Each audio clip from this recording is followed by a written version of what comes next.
here we go. All right. Yes. So I'm Rush Lalavivat. I'm the director of tabletop panels at DragonCon. Um, and so if there are any panels on gaming, I'm the person who's in charge of that. And what our theme was going to be for this year, until COVID happened, was going to be game mastering and the secrets to game mastering. We had all these wonderful panels lined up, but we didn't want to leave you hanging. So we do have two experts in the field of game mastery right here with us, and I will let them introduce themselves. Go ahead. Eloy, let's start with you. Oh, okay. I was gonna let Monte go first. He's the more accredited one. I'm Eloy LaSanta, owner of Third Eye Games, co-owner of New Agenda Publishing. I have created a lot of games like Apocalypse Prevention Inc., Part-Time Gods, Sins of the Father, the PIP system, all kinds of different things. I have been GMing since I started gaming, just forever. And I have written many a GM chapter of a book. So lots of different ways to game. And I'm excited to have a deep discussion about GMing here with two of my favorite people. Cool. Yeah, me too. I'm Monte Cook. I've been full time in the game industry for over 30 years now, and I've been running games since before that. Like Eloy said, I've kind of been running games from the start. I hit the ground pretty much running with being a GM rather than being a player, and kind of didn't look back. So I've worked on, I worked at TSR and Wizards of the Coast, worked on D&D. Now I work at Monte Cook Games, and we put out Numenera and The Strange and Cypher System and Invisible Sun and No Thank You Evil. And in fact, kind of pertains to this, and it's cool that Eloy is here because he also contributed to this. We put out this book. It's not just about game mastering, it's just about the hobby in general. It's not tied to any specific game system, but it's just about how to have a great game, how to be a great player, how to be a great GM. So I'm excited about that, and see if maybe working on that book can help me answer some of these difficult questions that are going to come today.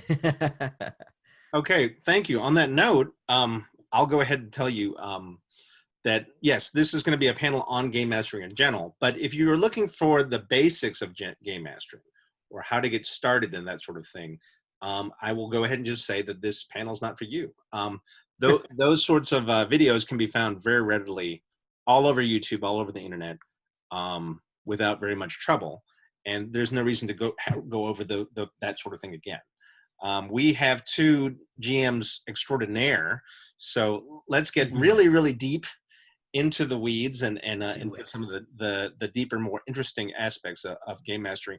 And hopefully, for you guys, anyone watching this, hopefully we can enlighten some of the things behind the curtain. Because one of the things, let me go ahead and start with this first question.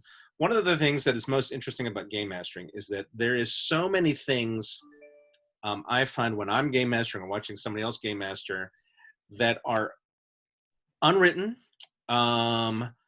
They're kind of things that you discover, and they're things that people do instinctually. Nobody at the table talks about them. They're just sort of understood.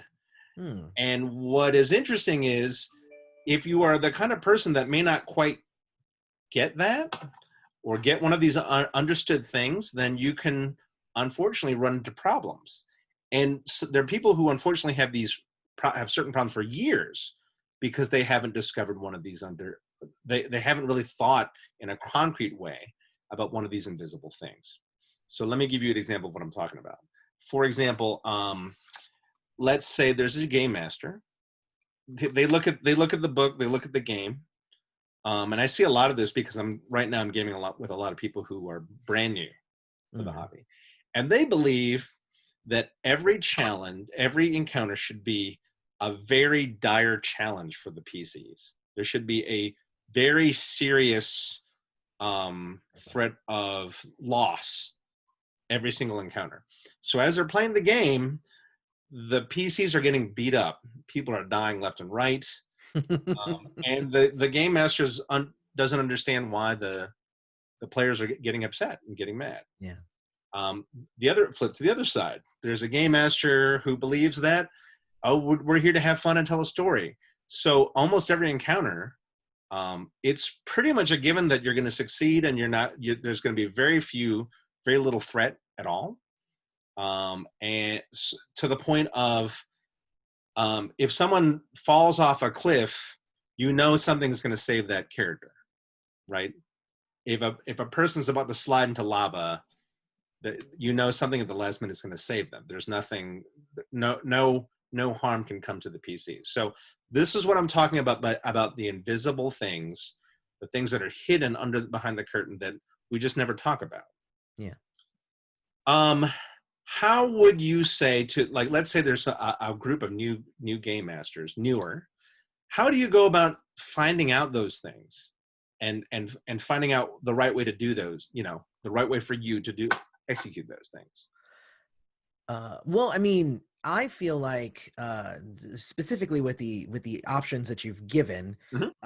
I feel like when you are in a fight, there should be consequences. It doesn't necessarily need to be dire. Everybody's going to die, whatever. But there should be consequences to a fight if you're going to actually spend time on that fight during your session. But a lot of that has to do with expectations. And every game actually does have different levels of expectations as to what, is there going to be a fight every session? Is there going to be, multiple fights? Are they all going to be live or die? That sort of thing. And, at your table, you have a lot of control over that sort of thing. And there can be really good communication. It's different like at a convention where everybody's coming with their own set of expectations as to what a game should be. So that's where you kind of end up, you do have to skirt the line a little bit. But essentially what I do is I treat everybody like children. So, Okay. so for instance, I was running a game of Ninja Crusade, one of my games. I didn't mention it at the beginning, but one of my other games. And I'm running them through this mystery, this like, they're tracking down this person and figuring out who killed who and all that stuff. And I had a player who was just like, well, I'm going to go to the bar. And I'm like, okay, cool. You went to the bar. Great. Good for you. So anyway, you're over here and you're looking for hey, I'm going to find somebody and I'm going to fight him. And I'm like, okay, you did that. He's just like, should I roll initiative? And I'm like, you're a ninja. No, you won. You were fighting a dude in a bar. You're fighting dude in a bar. Come on now. Like, no, you win because you're a ninja. Oh, well, shouldn't it be a fight? And I'm like, there'll be a fight later. Do you want to join the rest of the group? So again, I treat people like children, I guess, but that's only if they're acting like children. So that's the trick there. Actually, I treat most children at my tables like adults because a lot of the time they respect the game better than an adult does, because an adult wants to take control and make it theirs. Most kids want to have a collaborative thing happening already, like that's already in their DNA. So that was a tangential answer. No, that's fine. That was a good time. Yeah, I mean, there are a million different things that I think that aren't in the rules, and by that I mean no matter what game you're playing, right?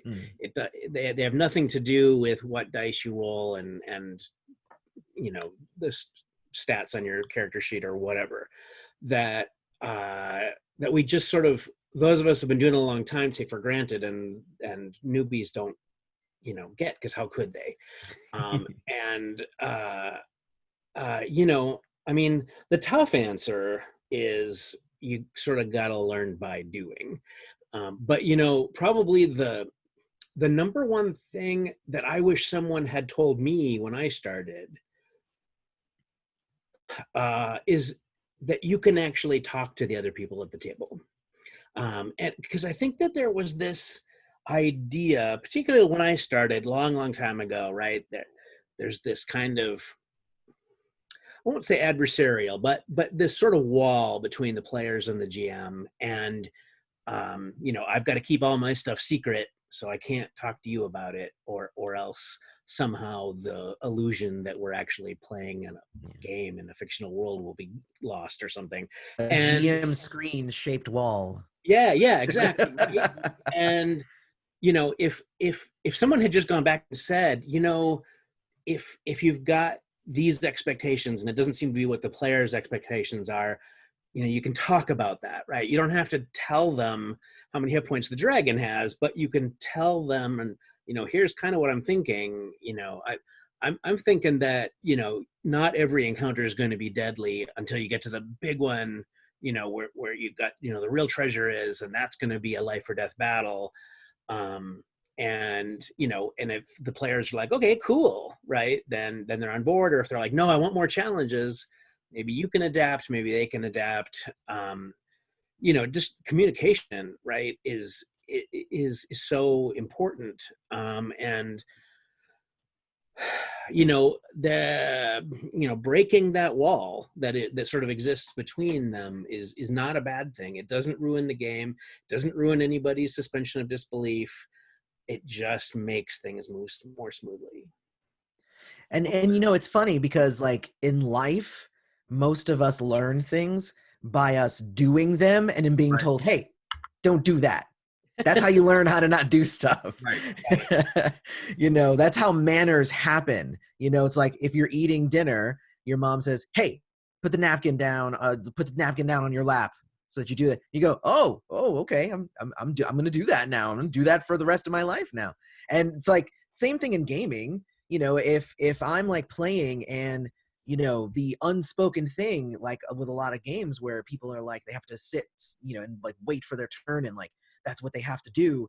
A lot of the time I'll just be like, hey, what do you think? And I'll just ask somebody, like, even though it might seem out of turn, I'm inviting them to speak out of turn, and it's okay with me as the GM. Obviously, not every GM likes that, but I love it. I love it when people speak out of turn, because I just take everything that everybody says at the table, and I can use it as part of the story. But those unspoken things, I mean, that's real. It's kind of like manners. It's kind of like It is learning like how to take turns and stuff. Yeah, but like manners, right? You're gonna run into people, especially you brought up convention gaming, right? You're gonna run into people who either didn't learn or learned all the wrong lessons, right? Yeah. Like I have sat down with people at conventions, started playing a game, and immediately realized, oh, this guy has been running a game and his GM is a dick. Right. And Yep. but he didn't know that, right? Because he just thought that's how Yep. gaming worked. He thought that every single door in every single place in the whole world was trapped, right? And uh, you know, uh, I guess you sort of, spread your wings, get, broaden your horizons, play with more people. Or, now that we have, YouTube and Twitch, watch other people game, right? And learn by observing other people. I mean, you might not be able to run a game like Matt Mercer, but I bet you'll learn something by watching him run some Critical Role sessions. Yeah. That's fantastic advice. I know lots of people who watch it online, but I honestly had never heard anyone say, hey, why don't you take notes from A, B, or C? Oh, yeah. Another question I had, springing from that, watching my son start running his games and that sort of thing, and watching a lot of young GMs start. I can, right now, he's a very young GM, and so everything he's doing is, he's just making stuff up off the top of his head. And I recall doing, something similar when I was about his age, making stuff off the top of your head. And everything is sort of a stream of consciousness. And then later on, I started planning things more and creating the world more. So this is an interesting question. Is that okay? If you are making everything up off the top of your head all the time, is that okay? Should there be some planning? Should there be some world building at least? Or, what if someone that has everything totally rigidly planned? Is that okay? what is the balance, and then how do you find that balance, and then how do you go from point A to point B too? Because let's say you're sort of a baby game master, and you're kind of learning the ropes and learning how to do all this. What's the best way to, you know, grow and learn besides just making lots of mistakes? Because as you guys said, so what I'm trying to get at is sometimes people aren't learning from their mistakes. That happens. So Yeah. that's I dumped a lot on your lap there. Let's start there. First of all, let's start with is it okay if you're making everything up off the top of your head all the time? What do you think? Is it okay? Sure, right? I mean, I think it's sort of a season to taste kind of recipe, right? Where, like, if that's your thing, I mean, I've done, you know, some improv on stage and that kind of thing, and love it, and love the energy of creating stuff, particularly with other people, you know, bouncing things off, and it's all just kind of happening in the moment, and that's really exciting. But that's not how I started at all, right? Okay. I'm not like your son. I started, you know, because back then, you know, one of my very first products that I owned, even before I owned a player's handbook for D&D, I owned one of the old modules, and I thought that's just the way it's done, right? You have to draw out a map on little squares. I didn't have graph paper, so I had to make my own little squares. Wow. And Wow. I didn't know that graph paper was a thing you could buy. Wow. And you know, I you know, wrote down, okay, room 3, there's 2 kobolds in here, and whatever, right? And I, I sort of think that that was a good way to start, because it made me think, even as a pretty young game master, oh, you know, there's 2 kobolds in this room, and there's a basilisk in this room, and they're right next to each other. How does that work, right? What do those kobolds do next to that basilisk all the time? And you know, I mean, I don't want to go too far down that road, but it made me think about that. And I think that as I developed into a GM that could do more stuff on the fly, you know, improv, I had the grounding of thinking about things ahead of time, and so I kind of knew how things should go. It's kind of like, you know, when you're driving somewhere, if you've driven like between work and home or whatever, right, and you get to the point where you just know that route, you could almost close your eyes, right, and just you know how to get there. But you only get there because the first time you went, you know, you followed your GPS or a map or directions or something, right? And so you knew how to get there to begin with. And I think that's the advice that I would give most people. Because man, just doing stuff stream of consciousness at the top of your head to begin with, that sounds daunting, right? I think there's a lot of people, if you said, okay, here's how you play this game, they'd be like, what? I mean, you definitely can do that, right? Mm-hmm. Much more talented than I am. I have two answers. The first answer is, if you're just getting into GMing, what you need to do is get pre-written adventures. But you need to be ready to not follow that adventure to the T. You need to take that adventure as inspiration.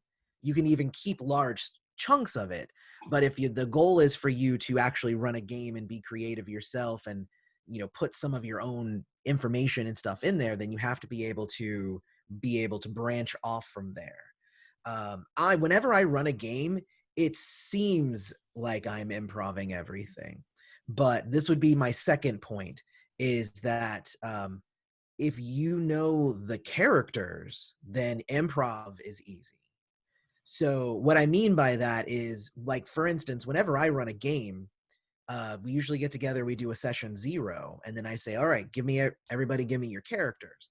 And then I will check out all of the characters, and then I will get ideas of what I would do with these characters if, say, I was playing it, or what kind of obstacles I want in the world and all of that stuff. I don't even necessarily need to make notes of those things, but if you know the characters, you know what they can do, you know their drawbacks, you know their flaws, you know if they have relatives, you know where they live, like, you know about these characters, it's super easy to come up with stuff off the top of your head at that point. Like whenever I run games at conventions, I rarely plan anything because I made the pre-gens. I know all the characters, what they can do, their personalities, all of that stuff. So anybody can pick up a character and say like, well, would it be okay if I robbed this bank? It's like, well, yeah, you're playing a character that's exactly what they would do. And I already had an idea for that. So let's go and let's do that. So like, that's really the trick for me as a GM of feeling and seeming like you're more competent as a GM is really, it's just about knowing what kind of story you're telling, knowing who you're telling the story for. And that's like that's a huge deal. That'll take you much further than, any, book of spells or, magic items or whatever that you could ever read. Just know the characters. I really like that because Monty mentioned like knowing. You've gone to work so many times that you know the route to work by hand, in your sleep even. And that's pretty much exactly what you're talking about. Like, Yeah. So once you find that route that you're comfortable with, you'll know it. And if something small changes in that route, you'll be able to handle it because you know the rest of it really well. Well, that's how those I really games, like that. that's how games that handle like very like what is it, random things. That's how games that handle random things like say Fiasco or something, right? Where everything's super random or whatever. It is all random, but it's all within it's all within like steps. It's all within systems, right? So it's all random, but it all technically is the same. Like there's no difference between me writing down that, Russia's my brother and Monty's my cousin than if I was to say Monty's my boss and Russia's my lover. Like it doesn't matter. Like the system there supports that no matter how random it is. And essentially what you need to be able to do is put that into an adventure, right? Or a mission or whatever. You need to know how a mission works, how an adventure works. Then you can plug and play whatever you want in each of the spots. And I think that's what's super important about, crafting a good story is just knowing what makes a good story in the first place before you even throw in anything else.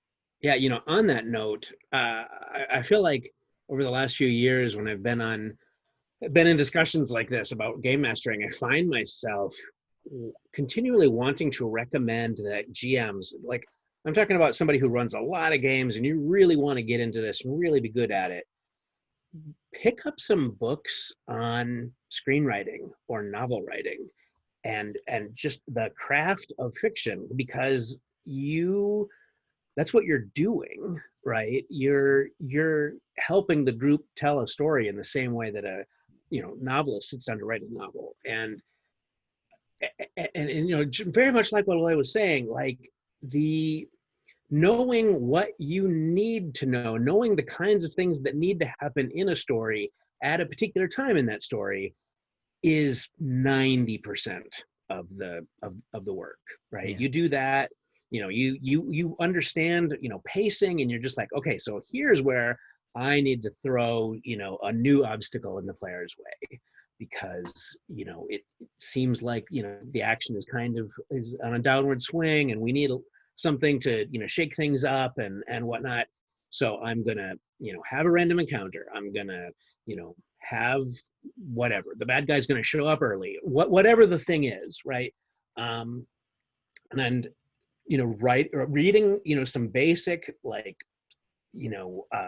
books like, so that you understand like a 3-act structure kind of way to put things together, or the way to structure a scene. Your very first question, Rush, also made me think of this, when you were talking about like, should every encounter be life-threatening, or should there be varying degrees? And what I think of when I think of an encounter is I think of a scene in a story.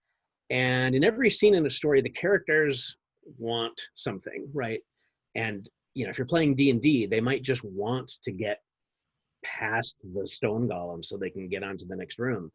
They want something, and the scene has to involve some kind of cost to them.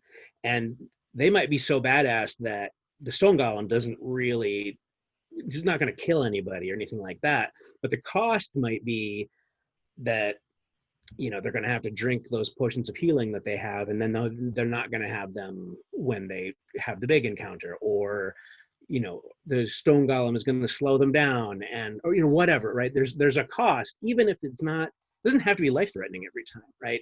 And that's the kind of thing that learning how fiction writers and screenwriters work will help you as a GM.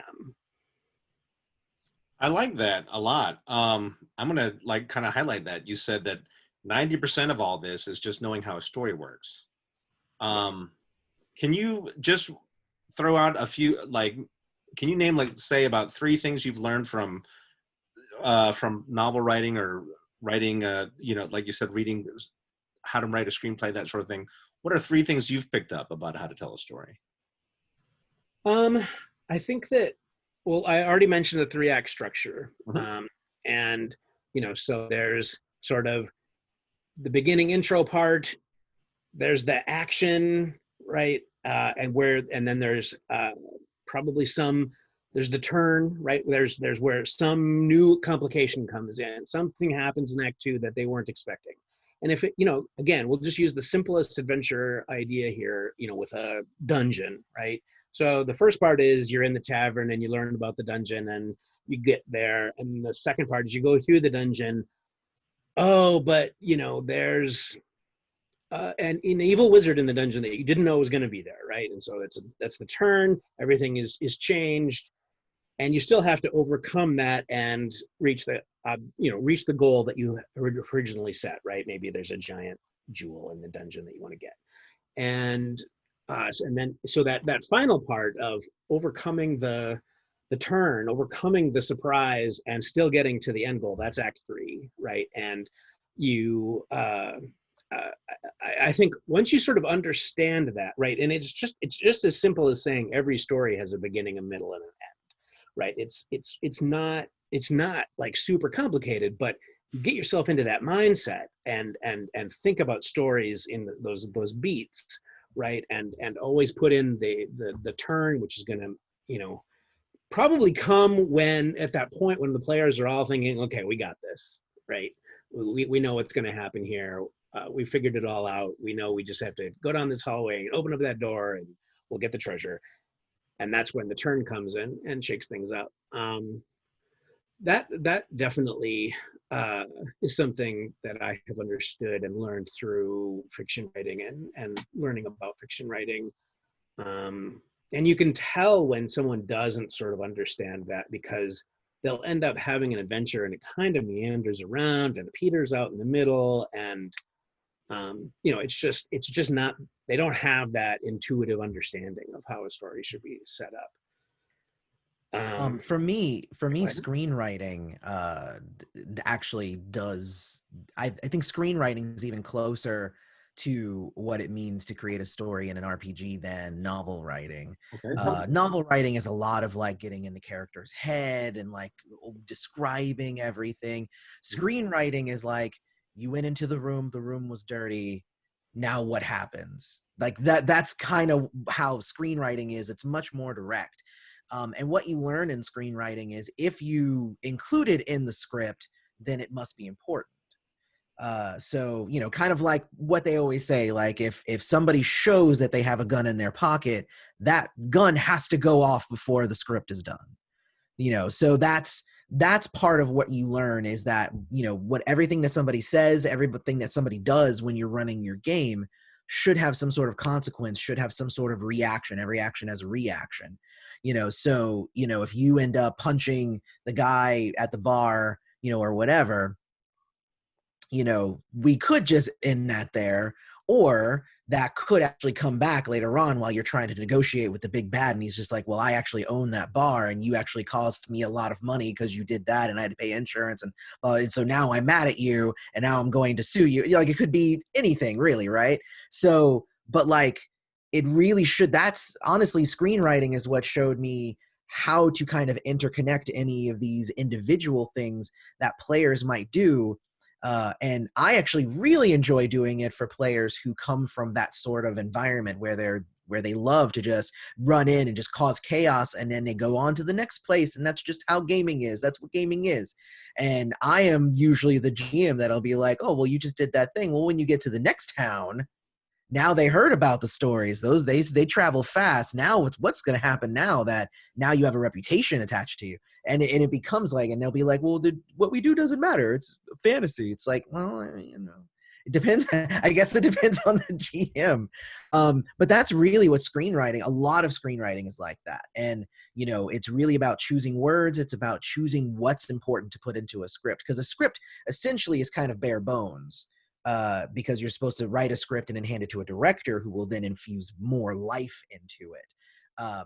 But I feel like skills as a screenwriter is pretty important for GM, for like kind of the base, the foundation of what it takes to create a good story. Excellent advice, guys. Really, really excellent advice. I really like a bit about consequences, and I like it because I think most game masters will find that's the fun part of the game for them, right? Like if the fun part of the game for the player is game master says, okay, here's what you see, what do you do, right? The fun part of the game master is the other side of that. Well, we do this crazy thing, the players say, and then the GM has to think, okay, so what would be the consequences of them doing that, right? And so expecting that to not be the case is like asking the game master not to play. Yeah. I remember I I was a player in a game where we were trying to like hunt down it was a Dark Ages vampire, and we were vampires. So we were trying to hunt down this other vampire, and we were playing I was playing kind of an ignorant crusader. So the other player was playing somebody who could speak all the languages and do all the amazing stuff. So she was sat down with an informant and started talking, and the informant said the name of my biggest enemy, and there's no reason why he should have known that. So I just like killed him right there on the spot, because that's what you do. And because my character was not very smart. So I just killed him right on the spot. And it basically, that one decision that I did turned the entire adventure from us hunting down this one vampire to this informant's gang of vampires now hunting us down. And it completely changed the tide of the entire game. The GM, he literally was just like, can you give me 10 minutes and then I'll be back and I'll figure out what happens now that you just did that, which is completely okay. And I'm just like, you know what? I get it. It was kind of spur of the moment. If you need me to take it back, I can. He's like, no. This could be fun. But let me think about it, so really that is kind of like what Monte's like, that is part of the fun, is like, you don't want to just stay on the rails. You want to be able to react to what the players are doing, and the better reactions that you can do, the better the GM you are. My wife, who's also a fiction writer and a game designer, has a sign on her wall that just says, "Bad decisions make good stories." Yes. It's so true, right? That's why you always push the button. You always push the button. There's a button, you push it. You have a great point. When I'm watching things with my family, that sort of thing, a lot of times it'll be my kids or my wife will be like, well, why would they do that? That's kind of dumb. And I always say, people do dumb things. Yeah. As long as it's consistent with the character, I don't mind. But I'm like, if we're watching a good show, a lot of times I'll say, I think that character would do that, even though that's. Yeah. I also think too that there's a difference. And I have that conversation with people all the time, trust me. But there's a difference between what you would do in the moment versus what you would do as an observer, Sure. because you'd be like, oh, well, obviously he would want to do this. And it's just like, yeah, but really you have more information as the observer and as the viewer of the show. You have all this outside information, what the other characters are thinking. If you're really just in that one character's shoes in that moment with that thing happening, you might do the thing that he did. Right. It's not, You're really going to really that dumb. Plan, driving 80 miles an hour with guys shooting guns at you? Probably not, right? You're going to do the crazy impulsive thing. Right. I totally agree. So I would definitely be remiss if we conducted a unscientific poll of questions people had game mastering. And this is a tough one. I certainly don't have a good answer for this. The number one concern that they came up with on the poll was just getting people together to game. Well, yeah. Do you guys have any advice on that one? That's a tough one. No, I'm terrible at it, honestly. There's like, I'm usually like the one who is like, oh, there's a game happening, I'll be there. But I'm not the one to make the game happen. I don't, for whatever reason, I've always been the one that everyone sort of just depended on to make sure that the game happened. You know, the thing that I've found is that if you get a group of people together and they all really honestly want to game, they probably want you to wrangle them, right? They really probably, they need, like, we all sort of need somebody to send the email the day before that says, remember, we're getting together tomorrow night at 7, right? And you know, so and so's bringing the drinks or whatever.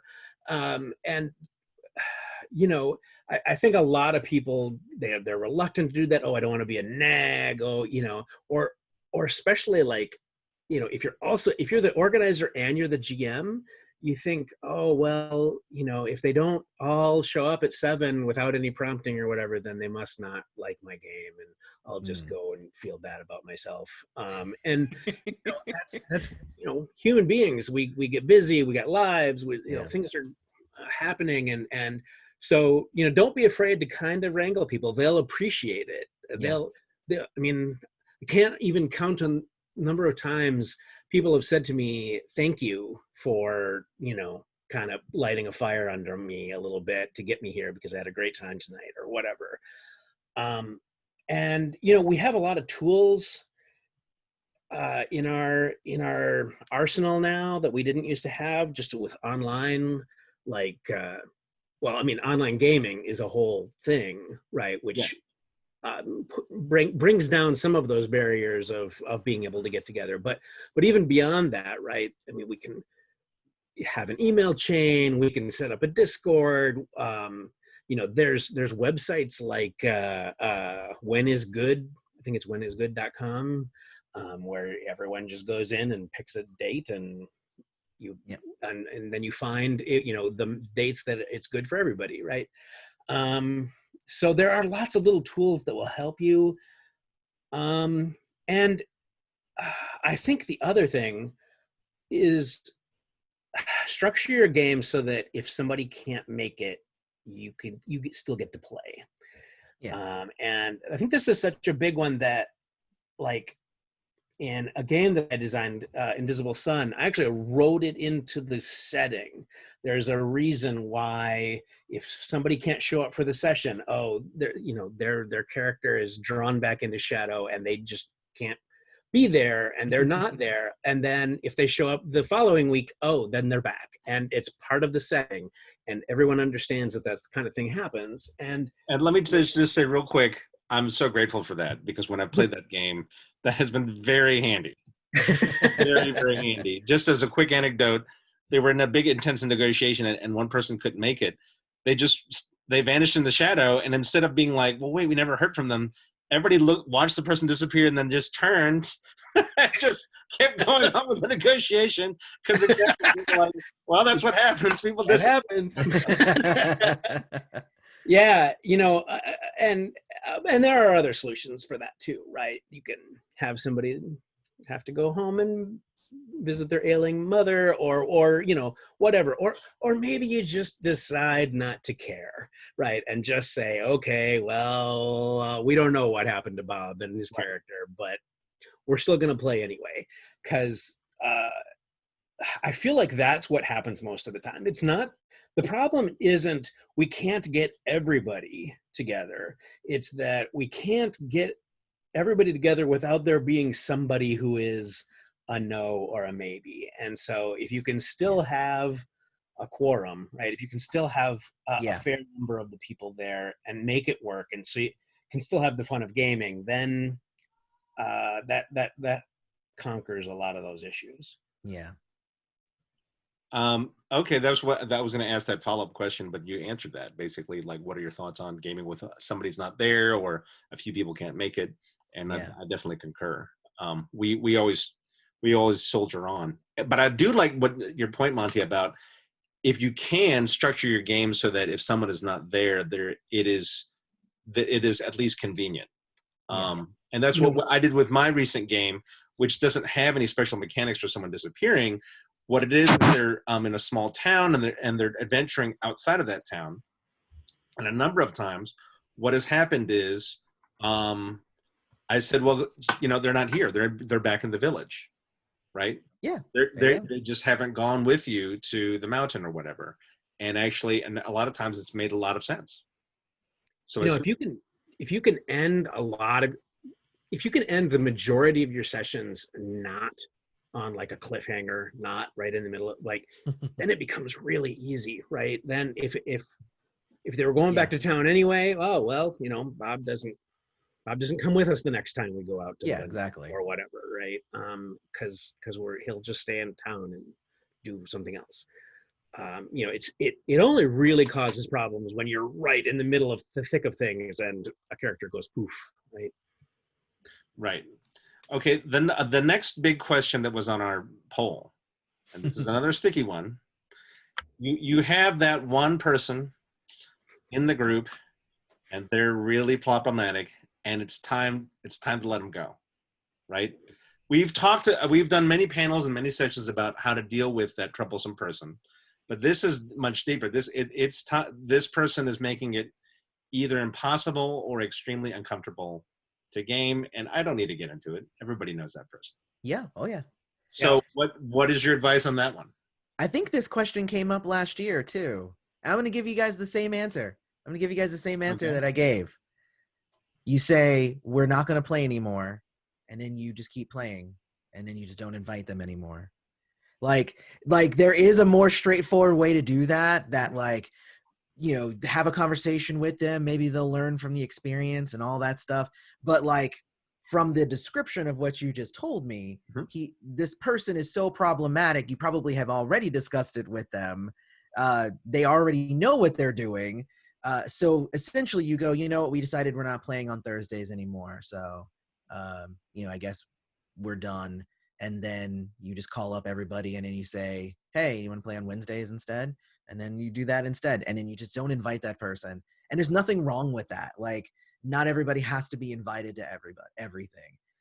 Last year, that's what it was somebody had asked, like, but what if it's my brother-in-law? And I'm just like, who cares? Like, if you don't like gaming with that person, don't game with that person, because it's supposed to be your pastime, your hobby, your fun time. You're supposed to be having a good time. And, the more responsible, mature thing to do would be to set them aside and discuss it and come to terms and all that stuff and let them go peacefully. Or you can just avoid the whole thing. If they're really that terrible, you're probably not going to hang out with them outside of that anyway. So whatever, get out of my life. That's Well, I will that's say my that if they're really that bad, you have probably tried to talk to them, if not directly, at least indirectly many times. exactly. So yeah. So Monty, I want to hear what your perspective is on this one. Well, with those caveats, right? Assuming you've already done the thing where you're like, hey, nobody likes it when you tell them what to do at the table, or when you don't go with the rest of their group or whatever. I mean, there's a whole chapter in Your Best Game Ever about that guy, right? And it's not called that, but it maybe should have been, because there's a lot of varieties. There's a lot of ways to be that guy. And a lot of solutions. But if you've tried all those solutions and person's just not working out, I actually do think that you should go with the slightly confrontational way of doing it. But I think that there's a way to do it rather than just ducking. I will admit I have done that. I have done exactly what Eloy described. Just tell that guy, oh yeah, we can't play him anymore. But I think that there's a way to talk to that person and just say, hey, you know what, this player and this player, they're not enjoying it when you do these things. But that seems to be the thing that you really enjoy doing, right? Like you love making these combat monster characters and and fighting everything that you come upon. You seem to be really having a great time with that. Other people want to do other things. It's just not working out. And maybe you need to find a different group that wants to do more like what you do, right? And don't come at it like what you're doing is wrong and what we're doing is right, and therefore you're out. But instead, hey, we're just not on the same page here. Now, of course, there's a whole caveat there too. Like if what they're doing is just wrong, right? Like if they're just some right. jerk or misogynist, whatever, right? Right. Then, yeah, just give them the boot. Like, don't even. Yeah. Right. Well, and we're talking. No mercy, right? When we're talking problematic, I'm just thinking like causing issues in the group, Right. not Me too. not to the level of like you are a terrible human being. Right. Yeah. So. No, but you know what? I think that bears saying, especially with things that have gone around in the industry and there's things like that. A lot of people, let's say you've known this person for a long time, and then they're doing something that is actually morally terrible. A lot of times you don't quite see it, or you've known them for a long time, and so you lie to yourself. You say, well, maybe they meant it this way or that way. No, I think I think it needs to be said. If someone is doing something that is making people extremely uncomfortable, that's wrong. And I think you're right, Bonnie. You need to say goodbye. But I think you're right. I think that Mhm. we have a tendency, I think as humans, right, that we start to develop a blind spot for that guy, right? Yeah. And we're just like, oh, that's just John or whatever, whoever it is, right? And yeah, he says some stuff that is, a little horrible, but just ignore it. That's just him. Well, And yeah, we need to probably stop doing that now, right? I mean, yeah. Well, we I mean, yeah. need to get rid of him, right? I think even if we if we scale it back from the terrible human being thing, and it's just a problematic player, like a friend of mine was telling me the other day that they were going to start a new supers game, and they were I was like, oh, that's pretty cool. What powers are you going to end up picking? Because that's always the most interesting part of a supers game. And they're like, well, Mark's playing, so I'll probably have to put some points into like mental resistance, because of course he's going to play a mind control person and make us do all the stuff. And I'm just like, and why did you invite Mark to the game? Why is this happening? Like, if you have to design your character to not be manipulated by his character, then don't invite that player. Like, that's what I'm saying. Like, just don't even invite it. And if it's already there, just get it out. It takes that awareness, though. But Yeah. one thing I'll caveat I'm going to put onto what you said, Eloy. I think when this came up last year is the one caveat I would say is that when you break up the group and reinvite everybody back, I've always been a big thing of I'm not going to wave it in front of that other person's face, Right. but I'm not going to hide it either. Right. I might mention something about this other game, and if they say, well, wait, you're running another game, that's when I have a very short conversation. Usually what I say something to the effect of, I didn't think this would be your thing. Right. Yeah. Maybe maybe we can run a different game for you or whatever, or we're going in a different direction. And so I don't think it's me. right. Notice what I said was we're no longer playing on Thursdays, and then you call up everybody and you set a new game for Wednesdays. Yeah. So even if they're like, hey, you're still playing, it's just like, yeah, but scheduling things, it just didn't make any sense the way it was before. We switched it. You like you said, like, oh, I didn't think Wednesdays were available for you. Like, if you know the guy or you know the person, you'd be like, what day is he normally busy? Let's play on that day. Because I'm a big fan of avoiding confrontation if you don't need to have the confrontation. I'm just saying, like, Okay. All right. I'm not emotionally mature is what I'm saying. Well, I think a lot of these things come from the earlier days of gaming where it was hard to find people to game with, right? And so you put up with that guy who did the thing you didn't really want him to do because, you needed some people at your table. But, role playing is more popular now than it has ever been in its history. And you can find some better players, right? You can get rid of that guy. Yep. Okay, so we talked about the the problematic person getting a group together.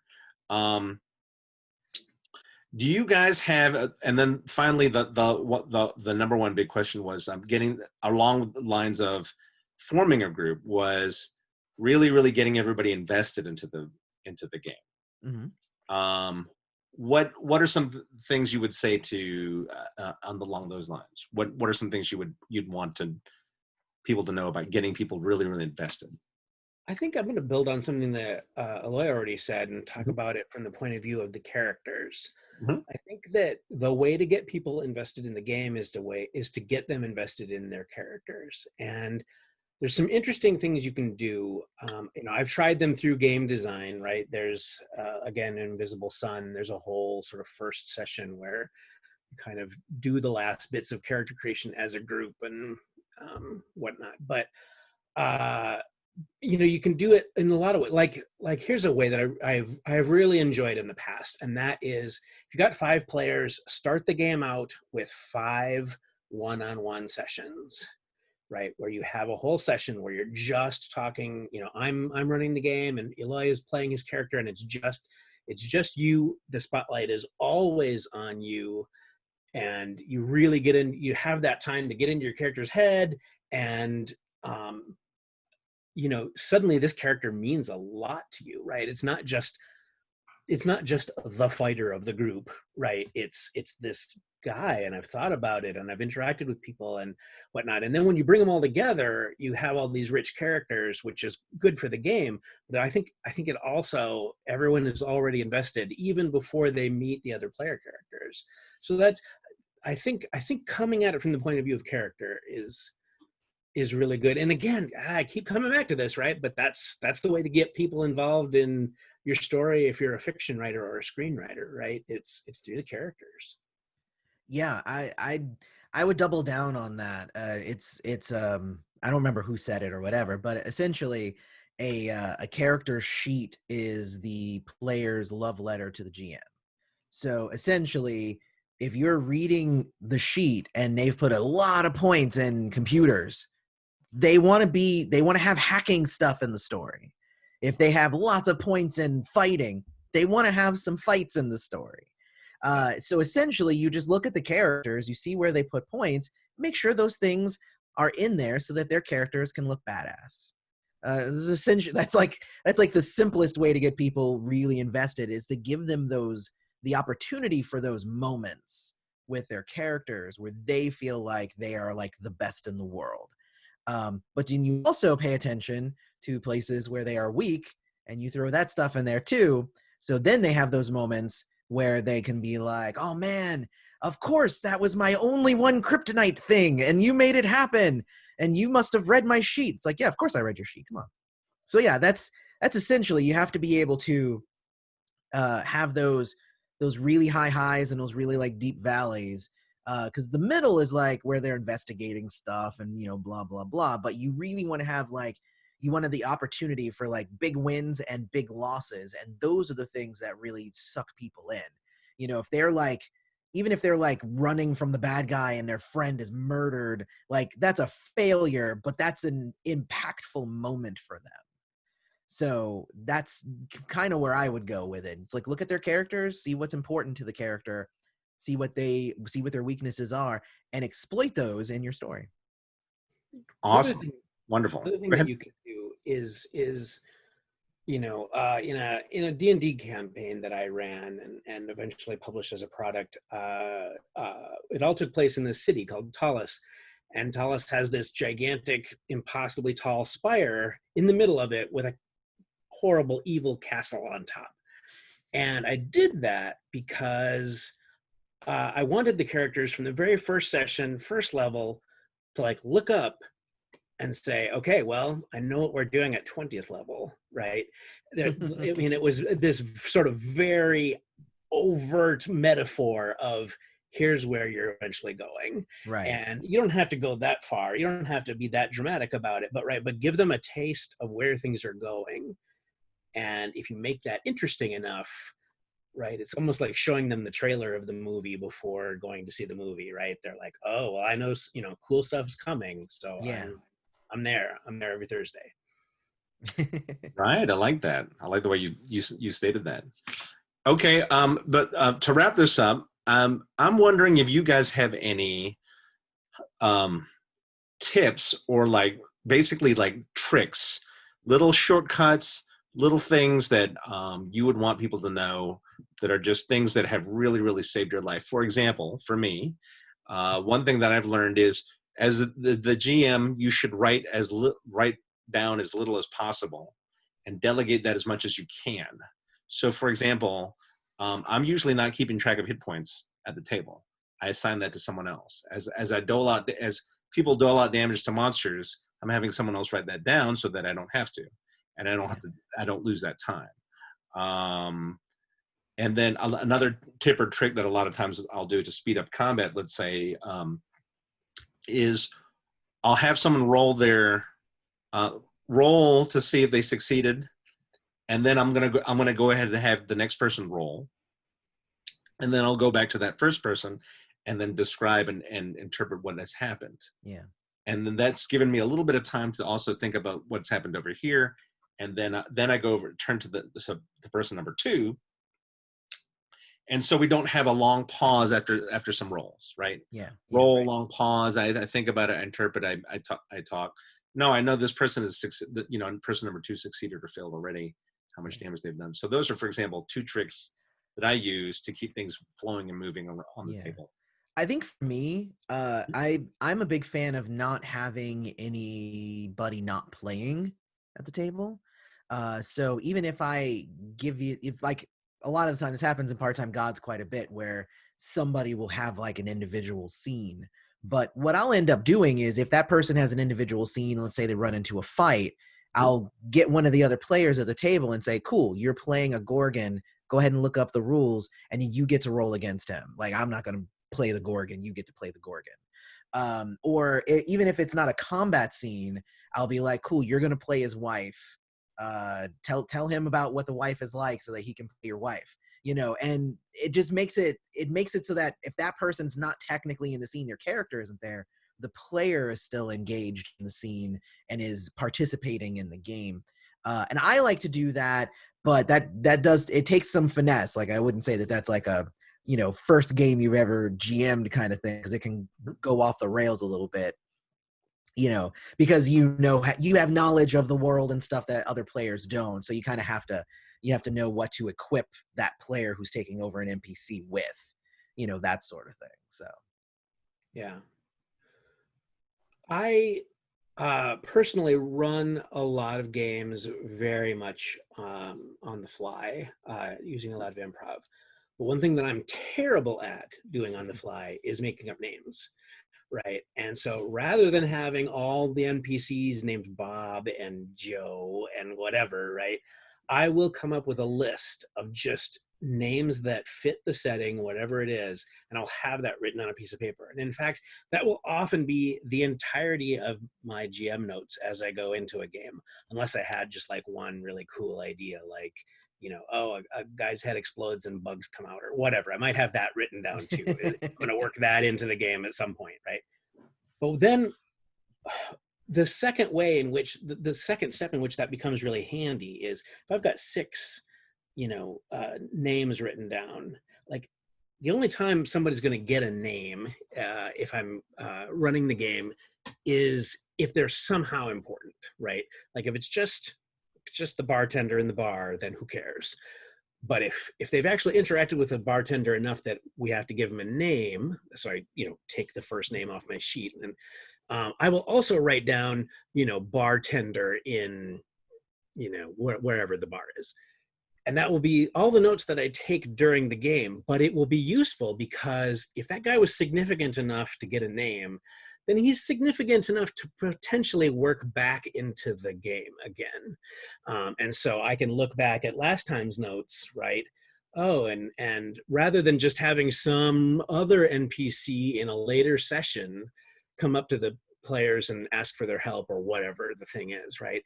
I'll have the bartender that they remembered from the bar that they went to and spent all that time in come and talk to them, right? And then now all of a sudden, not only have I just done something so that the guy's got a good name and that I remembered it, but that now I'm able to bring it forward and tie it in and bring it around, and gives the world a little verisimilitude and whatnot. I like that, Monty, and I've been doing that a lot recently. And I agree 100%, especially when I review my notes. Because a lot of times later on, like 3 sessions later, I'm like, you know what? That bartender is going to show up here because he shops here. And so it makes this universe seem more alive because this person that you saw just doesn't live at the bar. He actually goes about and does stuff. And so he happens to be here. He happens to be here on the same day that you watch. So, Hey, yeah. it's a bartender, right. That's cool. Okay, guys. Well, thank you so much for answering our questions and talking about game mastering here in this difficult time. I'm going to stop the recording, and thank you all for watching.